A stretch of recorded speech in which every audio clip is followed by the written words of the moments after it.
부조와 선지자 제64장 도망자 다윗. 골리앗이 살해된 후 사울은 다윗을 그와 함께 있게 하고 그의 아버지의 집으로 돌아가도록 허락지 않았다. 그동안에 요나단의 마음이 다윗의 마음과 연락되어 요나단이 그를 자기 생명같이 사랑하니라. 요나단과 다윗은 의형제의 언약을 맺었다. 왕의 아들 요나단은 자기의 입었던 겉옷을 벗어 다윗에게 주었고 그 군복과 칼과 활과 띠도 그리하였더라. 다윗은 중요한 책임을 맡았으나 겸손함을 잃지 않았고 왕의 가족뿐만 아니라 백성들의 사랑도 받았다. 다윗이 사울에 보내는 곳마다 가서 지혜롭게 행하매 사울이 그로 군대의 장을 삼았더라. 다윗은 사력 깊고 충성스러웠으며 그것은 하나님의 축복이 그와 함께 하신다는 증거였다. 사울은 가끔 자기 자신이 이스라엘을 다스리기에 부적합하다는 것을 깨달았고 여호와의 지도를 받은 사람이 그와 함께 있다면 나라가 더 안전할 것이라고 생각하였다. 또한 사울은 그가 다윗과 교통하는 것은 자신에게도 방벽이 되리라고 믿었다. 다윗이 여호와의 총애와 보호를 받는 한 사울이 그로 더불어 전쟁에 나간다면 사울에게 방벽이 될 수 있을 것이었다. 다윗이 사울과 관계를 갖게 된 것은 하나님의 섭리하신 바였다. 다윗이 궁정에서 직분을 맡게 된 것이 그로 하여금 국사에 대한 지식을 얻게 하고 장차 그가 위대하게 될 때를 위한 준비를 갖추게 해주었다. 이것은 그로 국민의 신임을 얻을 수 있게 했고 사단의 저기를 통하여 그에게 닥치는 파란 곡절과 고난은 그로 하나님을 의지하고 전적으로 신뢰하게 해주었다. 다윗에 대한 요나단의 우정도 역시 장래의 이스라엘의 통치자의 생명을 보존하기 위한 하나님의 섭리였다. 이 모든 일로 하나님께서는 다윗과 이스라엘 양편을 위한 당신의 은혜로우신 목적을 이루고 계셨다. 그렇지만 다윗에 대한 사울의 친절은 오래가지 못했다. 사울과 다윗이 블레셋 사람과의 전쟁에서 돌아올 때에 여인들이 이스라엘 모든 성에서 나와서 노래하며 춤추며 소고와 경쇠를 가지고 왕 사울을 환영하였다. 한 무리가 사울이 죽인 자는 천천히요 라고 노래할 때에 다른 무리가 그 노래를 받아서 다윗은 만만이로다 라고 화답하였다. 왕의 마음에 질투심이 일어났다. 왕은 이스라엘 여인들의 노래에서 다윗이 자기보다 더 높임을 받은 까닭에 분노하였다. 그는 이 질투의 감정을 억제하는 대신에 그의 품성의 약점을 드러내어 다윗에게는 만만을 돌리고 내게는 천천을 돌리니 그의 더 얻을 것이 이 나라밖에 무엇이냐고 부르짖었다. 사울의 품성의 큰 결점은 칭찬받기를 좋아하는 것이었다. 이 특성은 그의 행동과 사상에 지배적인 영향을 미쳐서 모든 일을 칭찬과 자기를 높이려는 욕망으로 행하였다. 옳은 일과 그릇된 일에 대한 사울의 표준은 사람들의 칭찬에 좌우되는 저급한 표준이었다. 먼저 하나님의 칭찬을 받으려고 노력하지 아니하고 사람들을 기쁘게 하려고 애쓰는 자들은 아무도 안전하지 못하다. 사람들의 판단에서 첫째가 되는 것이 사울의 야망이었다. 이 찬양의 노래를 듣고 있는 동안에 왕의 마음에는 다윗이 백성의 인심을 얻어 자기를 대신하여 왕위에 오를 것이라는 생각이 굳어져 갔다. 사울은 마음문을 열어 질투심이 들어오도록 용납함으로 자기 영혼을 중독시켰다. 왕은 하나님께서는 당신께서 택하신 일은 무엇이든지 성취하시고 아무도 그것을 방해할 수 없다는 교훈을 선지자 사무엘에게 배웠다. 그런데도 그는 하나님의 계획이나 능력에 대한 참 지식이 없음을 드러내었다. 이스라엘의 군주는 그의 뜻으로 무한하신 하나님의 뜻을 반대하고 있었다. 사울은 이스라엘 왕국을 다스리던 기간에 자기 자신의 마음을 다스려야 한다는 것을 배우지 못했다. 그는 그의 충동적인 감정이 그의 판단을 지배하도록 허락함으로 인해 마침내 맹렬한 감정에 휩쓸려 들어갔다. 그는 분노를 격발하였고 그런 때는 감히 그의 뜻을 거스리는 자는 누구든지 죽이고자 하였다.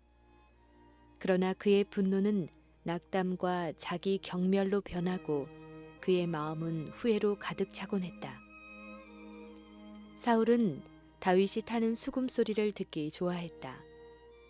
그 소리를 듣고 있으면 악신은 한동안 물러가는 것처럼 보였다. 그러나 하루는 다윗이 그의 앞에서 섬기며 하나님을 찬양하는 노래를 부르면서 악기로 아름다운 음악을 연주하고 있을 때 사울은 그의 음악가에게 창을 던졌다. 다윗은 하나님의 개입하심으로 보호함을 받아 상처를 입지 아니하고 미친 왕의 분노에서 피하였다. 사울은 다윗에 대한 질투심이 증가함에 따라 더욱더 다윗의 생명을 취할 기회를 찾기 위해 혈안이 되어 있었다. 그러나 여호와의 기름 부음을 받은 자를 해하려는 사울의 계획은 하나도 성공하지 못했다.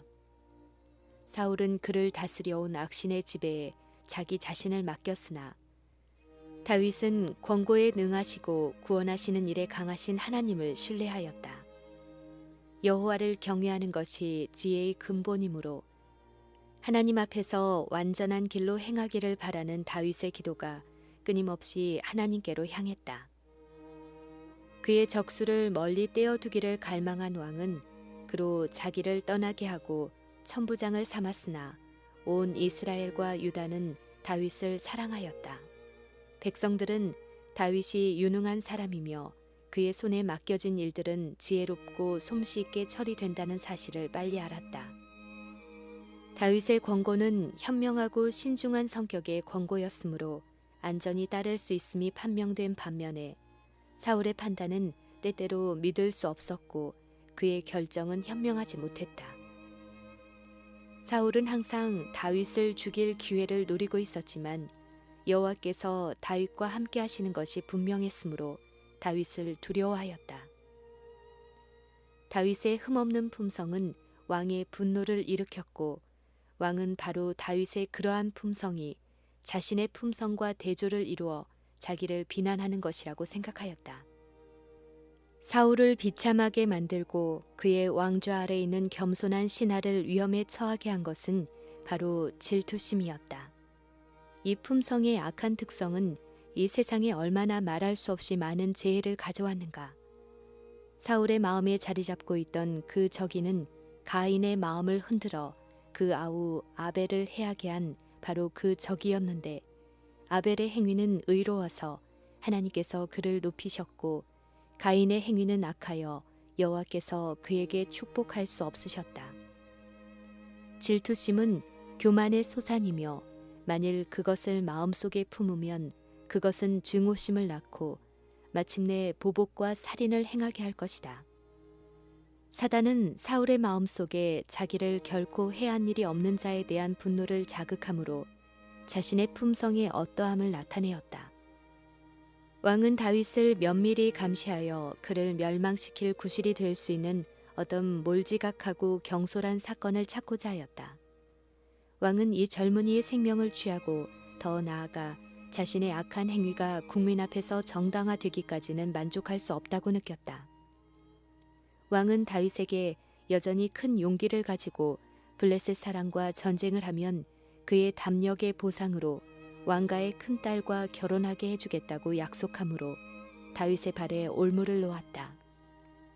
이 제2의 다윗은 겸손히 내가 누구며 이스라엘 중에 내 친속이나 내 아비의 집이 무엇이관대 내가 왕의 사위가 되리이까 라고 대답하였다. 군주는 공주를 다른 사람에게 시집 보내므로 그의 성실치 못함을 나타냈다. 다윗에 대한 사울의 막내딸 미갈의 애정은 왕으로 하여금 그의 적수를 해할 음모를 꾸밀 다른 기회를 제공하였다. 사울은 다윗에게 제시한 수요의 원수를 경멸하고 살해하면 미갈을 그에게 출가시키겠다고 제의하였다. 사울의 생각에 다윗을 블레셋 사람의 손에 죽게 하려 함이라. 그러나 하나님께서는 당신의 종을 보호하셨다. 다윗은 승리자로서 전쟁에서 돌아와 왕의 사위가 되었다. 사울의 딸 미갈도 그를 사랑하였으며 분노한 왕은 그의 음모가 그가 멸하고자 한 자를 높이는 결과가 되었음을 알았다. 왕은 이 사람이야말로 여호와께서 자기보다 낫다고 말씀하신 자이며 그를 대신하여 이스라엘의 왕위에 군림할 자임을 더욱더 확신하게 되었다. 왕은 모든 가면을 벗어버리고 직접 요나단과 궁정의 신하들에게 그가 미워하는 자의 생명을 취하라는 명령을 내렸다. 요나단은 왕의 의도를 다윗에게 알리고 그가 그의 아버지에게 이스라엘의 구원자의 생명을 아끼도록 간청할 동안 숨어 있으라고 명하였다. 요나단은 왕의 앞에서 다윗이 민족의 명예와 생명을 보존하기 위하여 행한 일과 하나님께서 그들의 원수를 흩으시려고 쓰신 자를 죽인다면 얼마나 무서운 죄가 그를 살해한 자에게 내리겠냐고 말했다. 왕의 양심은 찔림을 받고 그의 마음은 부드러워졌다. 사울이 맹세하되 여호와께서 사시거니와 그가 죽임을 당하지 아니하리라고 하였다. 다윗은 사울에게 나와 전에 하던 바와 같이 그의 앞에서 섬겼다. 다시 이스라엘 사람과 블레셋 사람 사이에 전쟁이 선포되었고 다윗은 군사를 이끌고 원수를 대적하였다. 히브리 군사들은 대승리를 거두었고 그 영토의 백성들은 다윗의 지혜와 영웅적 행위를 찬양하였다. 이 일은 사울이 다윗에게 전부터 가지고 있던 증오심을 다시금 불러일으켰다. 다윗이 왕 앞에서 수금을 타고 있는 동안 온 궁전은 아름다운 곡조로 충만했다. 그때 사울은 질투심에 사로잡혀 음악가를 벽에 박으려는 생각으로 다윗에게 단창을 집어던졌다. 그러나 여호와의 천사는 그 치명적 무기를 옆으로 빗나가게 하였다. 다윗은 피하여 자기 집으로 도망하였다. 사울은 정탐꾼을 보내어 그들로 하여금 다윗이 아침에 집에서 나올 때 잡아 죽이게 하였다. 미갈은 그의 아버지의 의도를 다윗에게 전달했다. 그리고 그는 다윗에게 그의 생명을 위하여 도망하라고 강건한 후 그를 창문으로 달아내려 도망할 수 있게 하였다. 다윗은 라마에 있는 사무엘에게 피하였고 왕의 불쾌히 여김을 두려워하지 않는 선지자는 도피자를 환영하였다. 사무엘의 집은 왕궁과는 대조적으로 평화스러운 곳이었다. 산중에 있는 이 집에서 여호와의 존중이 여김을 받는 종은 그의 사업을 계속하였다. 선지자의 무리가 사무엘과 함께 있고 그들은 하나님의 뜻을 면밀히 연구하고 사무엘의 입에서 흘러나오는 교훈의 말씀을 경건히 듣고 있었다. 다윗은 이스라엘의 교사에게서 귀중한 교훈을 배웠다. 다윗은 사울의 군사들이 이 신성한 장소에 침입하도록 명령을 받지 않으리라고 믿었으나 절망적인 왕의 어두운 마음은 신성한 곳도 분별하지 못하는 것처럼 보였다. 다윗과 사무엘의 교통은 왕의 질투심을 일으켰으니 이는 온 이스라엘을 통하여 하나님의 선지자로 존경을 받는 사무엘이 사울의 적수에게 입신 출세토록 가마를 끼치지는 않을 감이었다. 왕은 다윗이 있는 곳을 알았을 때에 관원들을 보내어 그를 기브아로 데려오게 하였고 거기서 그의 살해 계획을 수행하려고 하였다. 사자들은 다윗의 생명을 취하려는 의도를 가지고 출발하였으나 사울보다 더 크신 하나님이 그들을 제어하셨다. 그들은 발람이 이스라엘을 저주하러 가는 도중에 천사를 만난 것처럼 눈에 보이지 않는 천사들을 만났다. 사자들은 장차 일어날 일에 대해 예언하기 시작해서 여호와의 영광과 위엄을 선포하였다.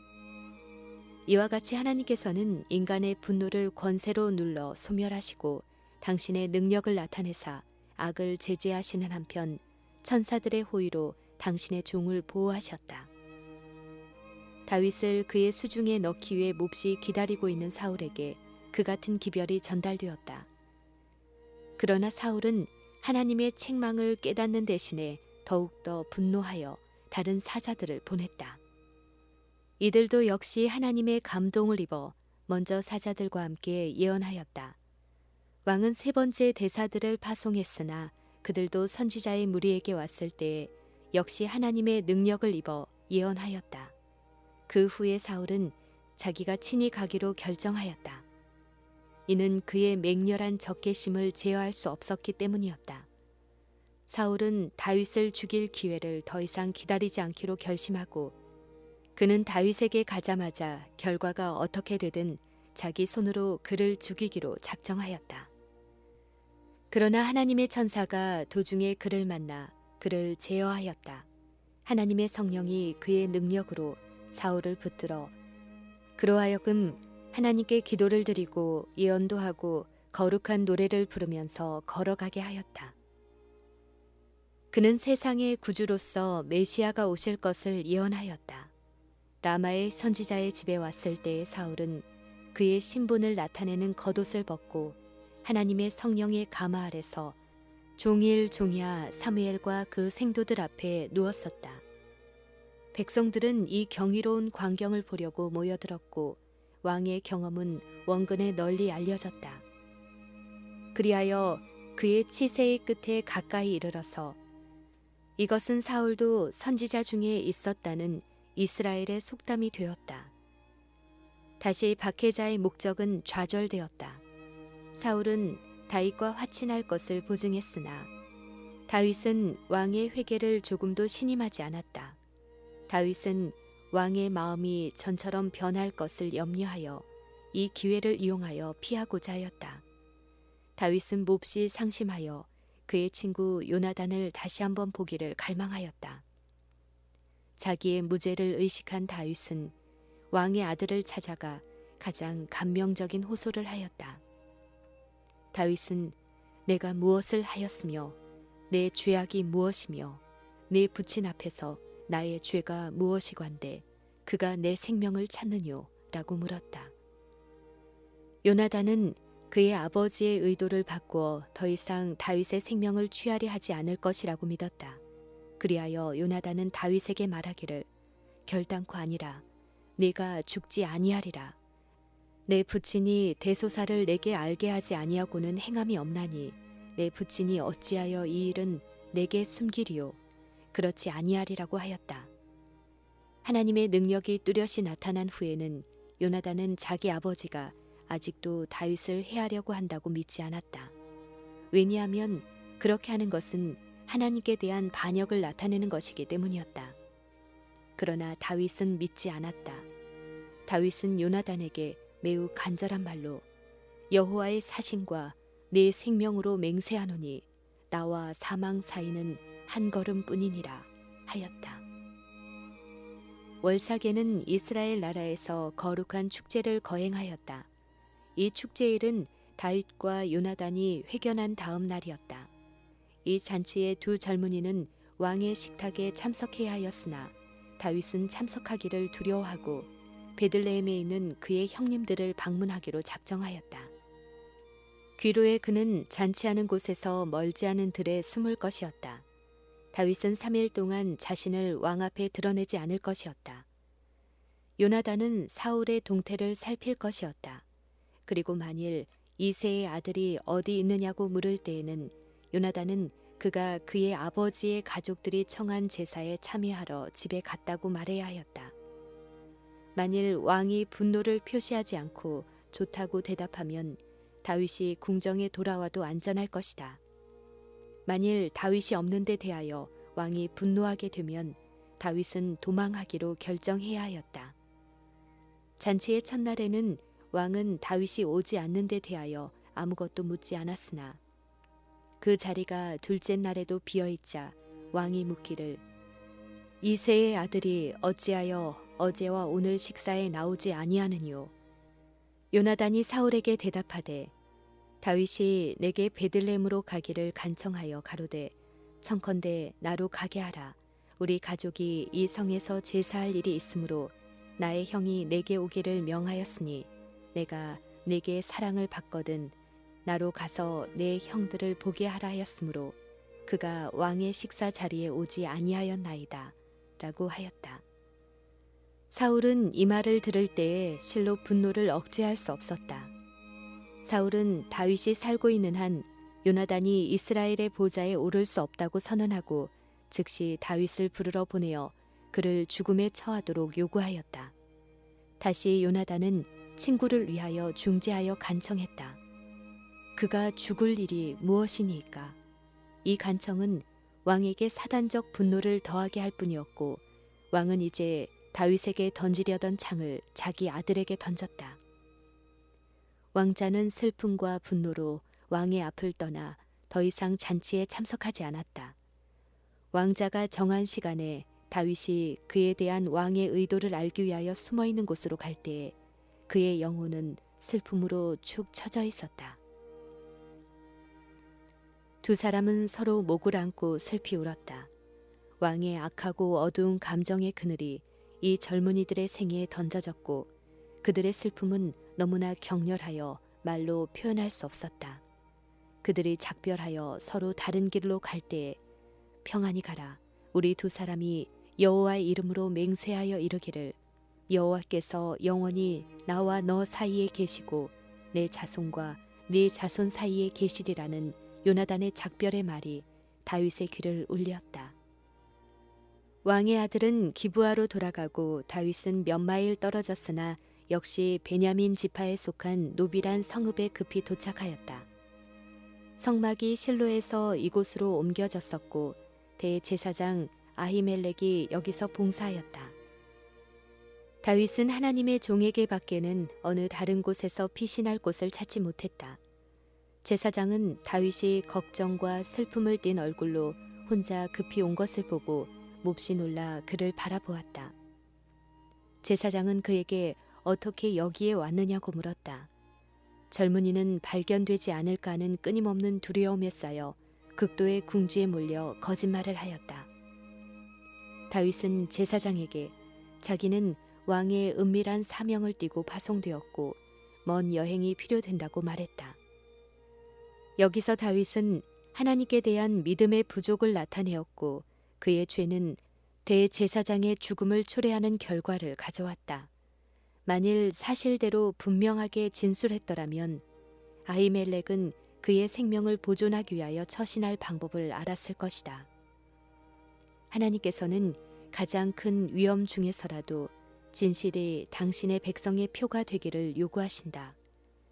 다윗은 제사장에게 떡 5덩이를 요구하였다. 하나님의 사람의 수중에는 거룩한 떡밖에 없었으나 다윗은 계속 그 떡을 먹기에 꺼리끼는 일이 없음을 말하여 그의 배고픔을 만족시킬 떡을 얻었다. 이제 새로운 위험이 나타났다.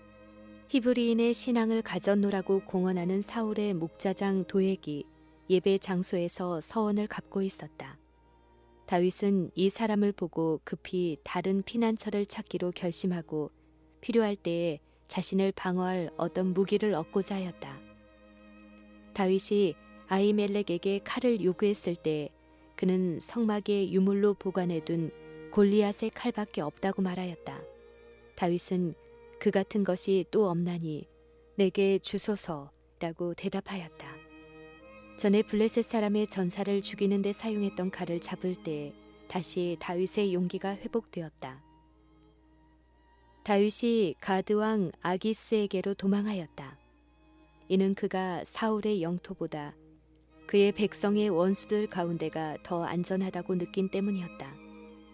그러나 다윗이 여러 해 전에 블레셋 전사를 죽인 사람이란 말이 아기스에게 보고되어 이스라엘의 원수에게 피신처를 구하던 다윗은 자신이 큰 위험 가운데 있음을 알았다.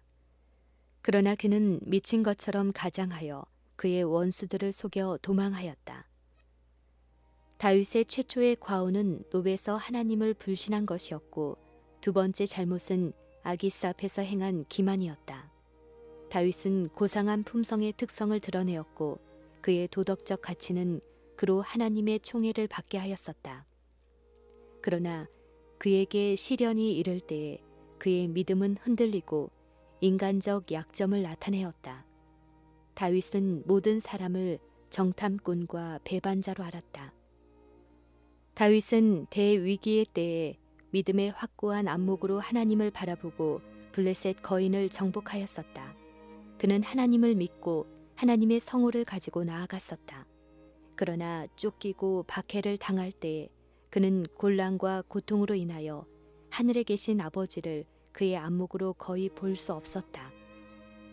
그러나 이 경험은 다윗에게 지혜를 가르치는 데 도움이 되었으니 이는 이것이 그로 하여금 자신의 연약함과 끊임없이 하나님을 의지할 필요를 깨닫게 해주었다.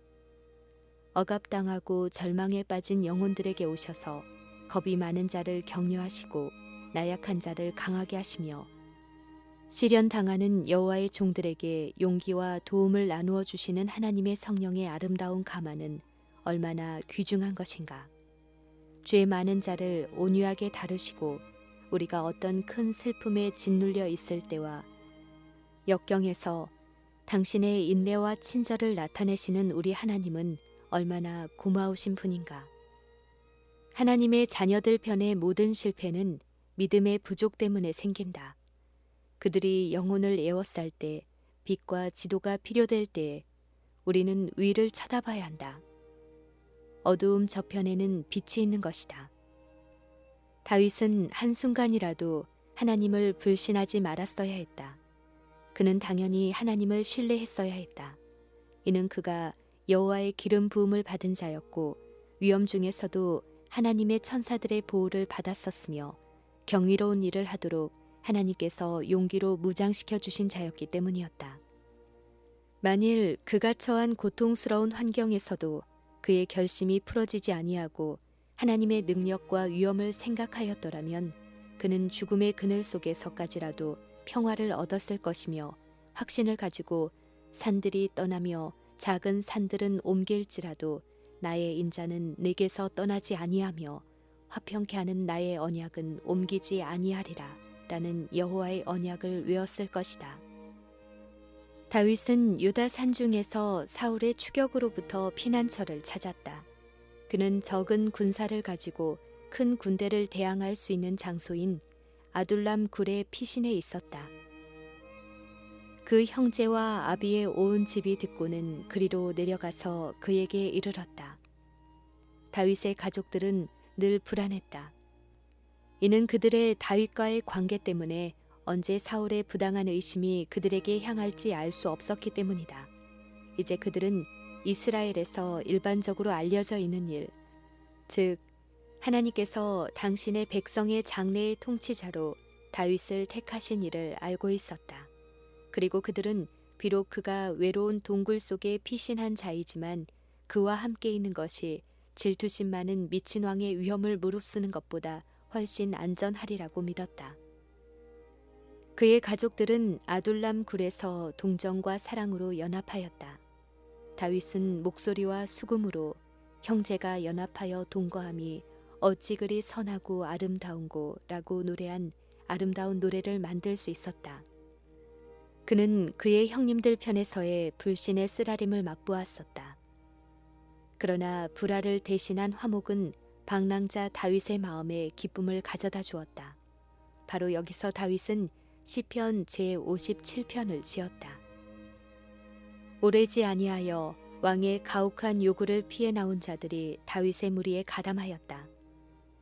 이스라엘의 통치자를 신임하지 못하는 자들이 많이 있었는데 이는 그가 더 이상 여호와의 성령의 지도를 받지 않음을 그들이 안 까닭이었다.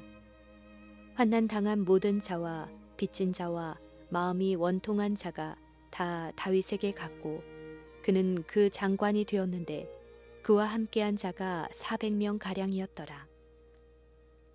여기서 다윗은 그의 작은 나라를 만들고 질서와 규율을 세웠다. 그러나 그가 산중에 피해 있는데도 불구하고 안전함을 느끼지 못하였다. 이는 왕이 그를 살해하려는 목적을 버리지 않았다는 끊임없는 증거를 본 까닭이었다. 다윗은 그 부모를 위하여 모압 왕에게 피난처를 구하였으나 얼마 후에 위험에 대한 여호와의 선지자의 경고를 듣고 숨어있던 곳에서 나와 헤렛 수풀로 도망하였다. 다윗이 겪은 경험은 불필요한 것이거나 아무 실속도 없는 것이 아니었다. 하나님께서는 그가 공의롭고 은혜로운 왕이 될 뿐만 아니라 현명한 장수가 되기에 합당한 훈련의 과정을 그에게 주시고 계셨다. 다윗은 피신자들의 무리와 더불어 사울이 그의 살인마적인 감정과 맹목적인 경솔로 전혀 감당할 수 없게 된 그 사업을 인수할 준비를 갖추고 있었다. 사람들이 하나님의 권고를 버리고는 공의롭고 신중하게 행할 수 있는 침착성과 지혜를 가질 수 없다. 하나님의 지혜로 인도함을 받지 아니하고 인간의 지혜를 따르는 것처럼 무섭고 절망적인 질병은 없다. 사울은 아둘람 굴에서 다윗을 함정에 빠뜨려 사로잡을 준비를 하고 있었다. 그러나 다윗이 이미 그 은신처를 떠나버린 것을 알고 왕은 매우 노하였다. 다윗의 도주는 사울에게 신비스러운 일이었다. 사울은 그의 진중에 반역자들이 있어서 그들이 이새의 아들에게 그의 접근과 계획을 알려준다고 믿을 수밖에 없었다. 사울은 그의 신하들에게 자기를 대적하는 음모를 꾸몄다고 단정하고 값진 선물과 명예로운 지위를 주겠다는 약속으로 그들을 매수하여 그의 백성 중에 다윗의 편이 된 자를 알리라고 하였다. 에돔 사람 도액이 고발자로 변신하였다. 야심과 탐욕과 자기 죄를 책망한 제사장에 대한 증오로 마음이 동한 도액은 다윗이 아히멜렉을 방문한 일을 보고하고 그 문제를 하나님의 사람에 대하여 사울의 분노를 선동하는 그런 언사로 말하였다. 지옥을 불태우는 듯한 악의에 찬 혀에서 나온 말은 사울의 마음속에 최악의 감정을 분기시켰다. 미친 듯이 노한 사울은 제사장의 전 가족을 멸하라고 선언하였다. 그 무서운 명령은 집행되었다. 아히멜렉뿐 아니라 그의 아버지의 집의 가족들, 세마포 에봇입은 85인이 왕의 명령으로 살기등등한 도액의 손에 살해되었다. 제사장들의 성읍 노베 남녀와 아이들과 젖먹는 자들과 소와 나귀와 양을 칼로 쳤더라. 이것이 바로 사울이 사단의 지배 아래서 할 수 있는 일이었다.